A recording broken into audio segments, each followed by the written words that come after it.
ẹ fẹ́ gbẹ̀mí Sunday Igboho ọmọ Adéyẹmọ. Kí ni Sunday Igboho ọmọ Adéyẹmọ ṣe fún yín? Kí ni owó baba Dami kí ló ṣe fún yín? Yorùbá Yorùbá ó ga o. Nínú fídíò yìí ẹ mọ àwọn tó wà nídìí Sunday Igboho ọmọ Adéyẹmọ tó fi di wípé wọ́n dá a dúró sí Kútọ̀nù, tó fi di wípé Sunday Igboho ọmọ Adéyẹmọ ó wà nílùú Kútọ̀nù di wákàtí ọ̀wọ̀ yìí. Níbo ni Sunday Igboho ti ṣe Yorùbá? Níbo ló ti ṣe gbogbo politician Yorùbá? Nínú fídíò yìí màá play ẹ dẹ̀ mọ ibi tí Sunday Igboho ti ṣẹ̀ wọ́n tó fi di wípé wọ́n dá a dúró sílùú Kútọ̀nù. Yorùbá bọ̀ wọ́n pòwe wọ́n ní olóòótọ́ ìlú nìkàlú. Àwọn náà ló tún sọ wípé olóòótọ́ kan kò ní kú sípò kà. Sunday Igboho ọmọ Adéyẹmọ májàsọ́lá òòṣà, ọkùnrin takuntakun lójú ogun. Akíọ o, òkú ọmọ akin ṣe, òkú ìjìyà tó ń jìyà fún gbogbo ọmọ Yorùbá. Akíọ ń tológun, akíọ ń tẹ̀ṣọ́. Nínú fídíò yìí mo fẹ́ sọ fún gbogbo ọmọ ilẹ̀ káàárọ̀ òjìrè, fún gbogbo ọmọ ilẹ̀ Yorùbá, ibi tí Sunday Igboho ti ṣe àwọn politician ilẹ̀ Yorùbá tó ti fi wípé wọ́n tà á fún federal government Nàìjíríà. Ìdí tí Sunday Igboho ọmọ Adéyẹmọ tó fi ṣe gbogbo àwọn politician ilẹ̀ Yorùbá tó ti fi wípé ó tà fún Muhammadu Buhari olórí orílẹ̀-èdè Nàìjíríà tó fi di wípé wọ́n ń lépa ẹ̀mí Sunday Igboho ọmọ Adéyẹmọ kiri. Fídíò tí mo fẹ́ fi hàn yín ló fẹ́ ṣe àkàjúwe gbogbo àṣírí tó wà lọ́wọ́ olóyè Sunday Igboho tí àwọn politician ilẹ̀ Yorùbá tí wọ́n fẹ́ kó tú jáde. Àwọn ìdí yìí ló fà á tó fi di wípé wọ́n ń lépa ẹ̀mí Sunday Igboho ọmọ Adéyẹmọ, tó fi di wípé wọ́n dá Sunday Igboho májàsọ́lá dúró nílùú Kútọ̀nù, tó fi di wípé wọ́n fẹ́ gbẹ̀mí olóyè Sunday Igboho ọmọ Adéyẹmọ nínú prison ní Kútọ̀nù. Ẹlẹ́ṣẹ̀ kan kò ní lọ láláì jìyà. Gbogbo yín pátá lẹ́fojú winá Ọlọ́run ọba Elédùmarè.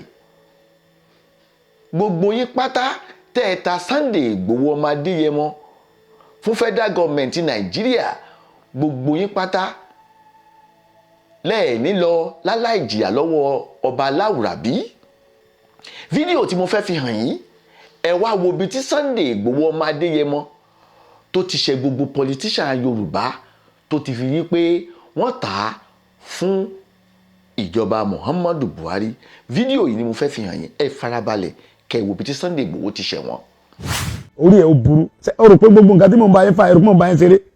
Ọmọ yẹn tẹ́ ti rán sí mi tẹ́ ń pè àtàwọn ọ̀gá rẹ̀ tẹ́ ń rán sí mi pé fẹ́ fún mi lówó kí n stop ẹ̀kẹ́ fi lè dìbò 2023. Ẹ̀yin olórí burúkú ẹ̀yin ọmọ rẹ̀ ẹ̀yin ìran yóò bá dáadáa dáwọn yìí. Ẹ̀yin nìkan lẹ̀ ń pa ẹ̀mọ yóò tẹ́ kó lọ lóyìnbó tẹ́ fi ń ra lé sílùú èbó owó tẹ́ fi tọ́jú àwọn ọmọ Yorùbá. Àwọn ọmọ tí wọ́n mọ ha dọ́là ní káàkiri ní club. Ẹ sọ àwọn ọmọ ọlọ́mọ àwọn àǹtí wa ẹ sọ wọn dolóso wọ́n parí ìwé wọn níríṣẹ́ wọ́n ń sọ olóso ẹ sọ gbọ́n àwọn ẹ̀gbọ́n tó parí ìwé yunifásitì ẹ sọ wọn dọ ọlọ́kadà ẹ sọ wọn dọ márúwá. Yorùbá ti bọ́ lóko ẹrú ẹgbàá mo sọ fún yín yẹn. Gbogbo ẹ̀yin olóṣèlú tẹ kóra yín jọ tẹ́ ń ta Yorùbá Ọlọ́run balẹ̀ àtọ̀nà yín jẹ́. Kẹ́ sọ́ra ẹ̀yin olóṣèlú kẹ́ sọ́ra yín o sẹ́wọ̀n pé mo mọ̀ yín dáadáa mo mà sí ní yín gan. Gbogbo owó tẹ̀ ń gbé kọjá sóhun ó jẹ́ kọjá ọmọ yé mi àtẹ̀yìn báyẹn o tẹ̀ ń gbé kọjá sílùú èbó. Gbogbo owó tẹ̀ kẹ́ fi túnlẹ̀ Yorùbá ṣe kẹ́ fún wa níná tó dáa kẹ́ fún wa lómi kẹ́ fún wa ní security tẹ̀ ń kó kọjá lọ sílùú òyìnbó tẹ̀ lọ́mìnira lílá ńlá lásẹ̀ pé mo mọ gbogbo ẹ̀ kẹ́ gbé ẹnu yín lọ́wọ́. Àníkẹ́ wá security fún Yorùbá káwọn agbénipa tó ń pa wáyìí kọ́mọ̀ sí gbé wọ́n gbé yẹn pamọ́ kọ́mọ̀ sí pé àwọn ọmọkàwé wọn ò ríṣẹ́ mọ́. Ó mà ṣe o. Ṣé ẹ gbọ́ ibi tí Sunday Igboho ti ṣe gbogbo politician ilẹ̀ Yorùbá kó tó di wípé wọ́n tà fún federal government Nàìjíríà tó fi ń lépa ẹ̀mí ẹ̀ káàkiri. kí ni ọmọ Adéyẹmọ ṣe? Ó ń jà fún ilẹ̀ Yorùbá. Gbogbo ẹ̀yin kábíyèsí pátápátá ilẹ̀ Yorùbá gbogbo ìgbà ni máa ń tẹnu mọ́rọ̀ yín nítorí wípé ṣó tiẹ̀ bójúmu kẹ́ni tó dìde tó ń jà fún orílẹ̀-èdè, fún réèsì tó ń jà fún àwọn réèsì ilẹ̀ Yorùbá kan wá mú sí Kútọnu kí gbogbo àwọn bá dẹ̀ dákẹ́ síbẹ̀ ká má gbọ́ nǹkan kan. Wọ́n mọ́ ọmọ yín sí Kútọnu, gbogbo ọba dẹ̀ dákẹ́, a dẹ̀ ń wò wọ́n. Ṣó dàbí? A ti pariwo títí, a ti pariwo sọ́tún, a ti pariwo sósì, àwọn ọba yìí ò sọ nǹkan kan. Ṣùgbọ́n a mọ̀ wípé bí irọ́ bá jọ lọ fógún ọdún, ìjọ kan lóòótọ́ bá. Ẹ̀yin ọba ilẹ̀ Yorùbá ẹ ṣàtúnṣe o kó tó di wípé omi tẹ̀yìn bọ̀gbìn lẹ́nu. Nǹkan kan ò gbọ́dọ̀ ṣe olóyè Sunday Igboho o. Ẹ̀yin ọba Yorùbá nǹkan kan ò gbọ́dọ̀ ṣe olóyè Sunday Igboho ọmọ Adéyẹmọ o.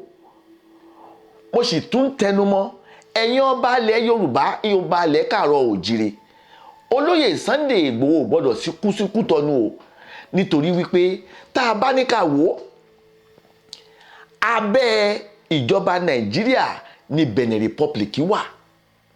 Benin Republic wọn ní resources kan báyìí, tàbí sọ pé resources kan báyìí lọ́ní.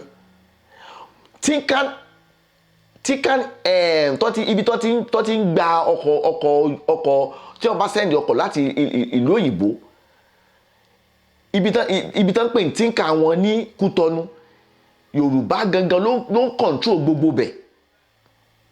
Àwa là ń send ibẹ̀ ní gbogbo nǹkan tó ń wá láti ìlú òyìnbó, ìlú Kútọnu tó ń dé sí Yorùbá ló rọ̀nù gbogbo ẹ̀. Iná tí wọ́n ń lò nílùú Kútọnu Yorùbá ló ń fún wọn, Nàìjíríà ló ń fún wọn. Ìgbà t'Ọbásanjọ́ wà ní president, ṣe mọ gbogbo nǹkan ribiribi t'Ọbásanjọ́ ṣe fún ilẹ̀ Kútọnu, wọn lè gbàgbé Ọbásanjọ́ ní Kútọnu láíláí. Níbo ni Ọbásanjọ́ wà? Níbo ni olóyè Sunday Igboho wà? Tí Ọbásanjọ́ dẹ̀ wà ní Nàìjíríà tó dẹ̀ ń wo olóyè Sunday Igboho tó wà ń bẹ̀, Yorùbá l'Ọbásanjọ́. Bọ́básanjọ́ bá pàṣẹ fún wọn ní Kútọnu kó fi Sunday Igboho sílẹ̀, ta ni President Talon? Pẹ̀lú àjọṣepọ̀ tó wà láàrin Nàìjíríà àti Kútọnu, tí Ọbásanjọ́ bá pàṣẹ fún President Talon wípé òun bẹ̀ ọ́ nínú ọlá rẹ̀ fi Sunday Igboho ọmọ Adéyẹmọ sílẹ̀, President Talon máa gbọ́. Ṣùgbọ́n gbogbo àwọn Ọbásanjọ́ wọn kọtí ikú, gbogbo àwọn politician ilẹ̀ Yorùbá wọn kọtí ikú, wọn dá sọ̀rọ̀ yìí.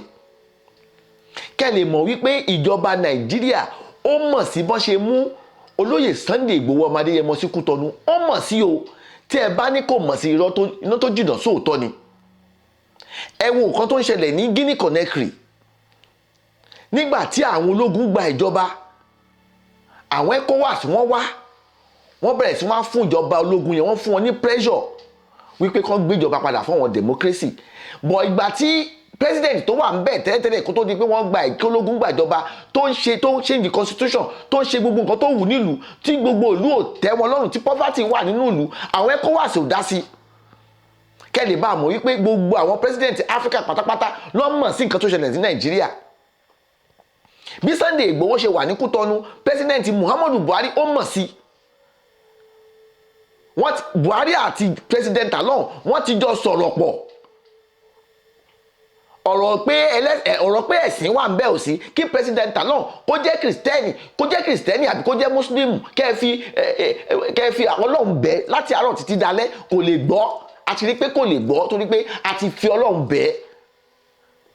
Àwọn pípù yìí wọ́n ti wà ní secret court débi wípé ọ̀rọ̀ wọn ti wọ̀. Kò sí nǹkan tí Muhammadu Buhari bá Talon sọ òun ló máa gbọ́, nítorí pé ìjọba tó wà ní Nàìjíríà nísìn àwọn ló ń control Benin Republic. A kàn fojú wò pé Benin ìlú kan ni, bẹ̀lẹ̀ under Nàìjíríà ni wọ́n wà. Iná tí wọ́n lò ní àwa là ń fún wọn ní, epo tí petrol tí wọ́n fi sínú ọkọ̀ wọn ní Nàìjíríà ló supply wọn ní petroleum. Ẹjọ́ kí wàá lè expect kí Nàìjíríà sọ fún wọn tí wọ́n ní gbọ́? ẹ jẹ́ ká kólà kúrò lẹ́kọ̀ọ́ ẹ̀kọ́ òkọlà.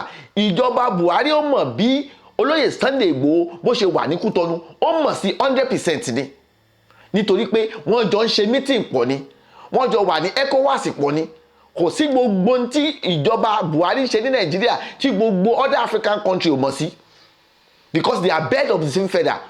Ìwà kan náà ni gbogbo wọn jọ ń wù, wọ́n jọ ń bà Africa jẹ́ ni. Òfin tí wọ́n ṣe bẹ́ẹ̀ ó support ara wọn. Tí President Buhari tó bá ní pé kán fi olóyè Sunday Igboho sí Kútọ́nù di 2023, kò sí nǹkan tá a lè ṣe sáà kan máa pariwo ni. Wọ́n ní inú ilé la ti ń kẹ́ṣọ̀ ròde, inú ilé wa ní Nàìjíríà gan ò dáa, àtúnṣe. Buhari ló yẹ ká fún pressure jù, olóyè ká fún pressure, nítorí pé gbogbo àwọn àgbààgbà politician Nàìjíríà tó jẹ́ ti ilẹ̀ Yorùbá gan fún ara wọn, wọ́n ti gbàbọ̀dè. Gbogbo wọn pátápátá ti gbàbọ̀dè lórí Sunday Igboho. Lọ́sẹ̀ ń wo Sunday Igboho rán síbẹ̀, wọ́n fẹ́ kó kú síbẹ̀ ni. Ọlọ́run ò dẹ̀ nígbà fún yín, olóòótọ́ kì í kú sípò òpà. Sunday Igboho ò ní kú sínú prison. Mo pe bàbá mi Senator Adéwọ̀lú Ládọjà. Bàbá mi Senator Adéwọ̀lú Ládọjà, àgbà nínú olóṣèlú. Ẹ mọ̀ ìgbà tí olóyè Sunday Igboho ti ń tẹ̀lé yín tó ti ń tẹ̀lé lẹ́yìn káàkiri. Ẹ mọ̀ ìgbà tẹ́ ẹ ti fa Sunday Igboho mọ́ra gẹ́gẹ́ bí ọmọ. Bàbá Adéwọ̀lú Ládọjà, mo fẹ́ kí fídíò yìí kó dọ́dọ̀ yín. Mo forúkọ Ọlọ́run ọba bẹ̀yín, ọba àjọkẹ́ ayé, ọba àṣàkẹ́ ọ̀run. Ẹ̀yin lẹ ti ń tẹ̀lé Sunday Igboho, Sunday Igboho ti ń tẹ̀lé yín lẹ́yìn káàkiri. Àtìgbà tó lé àtìgbà tó dẹ̀, Igboho lẹ́jọ́ wà táwa ti mọ̀ tipẹ́tipẹ́. Bàbá ẹ má fi Sunday Igboho lẹ̀ sí Kútọ́nù. Ẹ dìde, ẹ jọ̀ọ́ mo fọlọ́run ọba bẹ̀yín ni. Bàbá Adéwọ̀lú, Senator Adéwọ̀lú Ládọjà, àgbà olóṣèlú PDP ní. Mo pè yín, agbára yín ò ní pín, ipá yín ò ní pín lórí Sunday Igboho.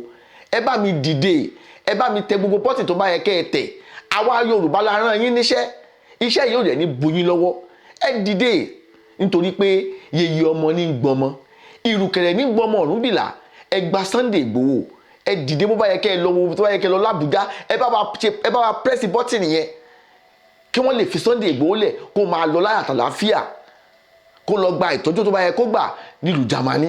Ẹ̀yin ọmọ Yorùbá á mọ̀ wípé gbogbo wa pátápátá ọ̀dàlẹ̀ ló pọ̀ jù nínú àwọn ọmọ Yorùbá, nínú gbogbo politician ọmọ Yorùbá tó jẹ́ pé wọ́n wà ní top rank. Wọ́n fẹ́ kí Sunday Igboho gbogbo èrò wọ́n fẹ́ kó kú sí prison yẹn ni. Ọlọ́run ọba òdẹ̀ ní jẹ́, Ọlọ́run ọba ló lẹ̀mí, ó ló ń gbà, ó ló ń fún wa lẹ́mí, ó dẹ̀ ló ń gbà, kò ní gbẹ̀mí Sunday Igboho báyìí. Nítorí pé tí Sunday Igboho bá tún jáde kúrò ńbẹ̀, orúkọ ẹ̀ ò ní parẹ́ nílẹ̀ Yorùbá láíláí. Ìyí tí wọ́n fẹ́ kó ṣẹlẹ̀ nìyẹn, ó dẹ̀ máa ṣẹlẹ̀. Ọlọ́run Lédùmarè ló gbéga, ìgbéga òdẹ̀ ní lọlẹ̀ lágbára Ọlọ́run ọba. Yorùbá nation yìí no going back ni. A mọ̀ wípé lágbára Ọlọ́run ọba, Ọlọ́run amú adé èbúté ògo. Gbogbo tó ṣẹlẹ̀ ní Nàìjíríà pátápátá kò sẹ́ni tó tẹ́ lọ́rùn, ẹni tó bá ló tẹ́ lọ́rùn ó mọ̀ wípé òun ń jẹ nínú Nàìjíríà ni, ó ń jẹ pẹ̀lú àwọn olóṣèlú. Ṣé gbogbo èèyàn ló máa jẹ pẹ̀lú olóṣèlú ni? Kí ṣe gbogbo èèyàn ló máa dolóṣèlú tán? Tí n bá ti dolóṣèlú mi ní lè jẹun, mi ní wà okay.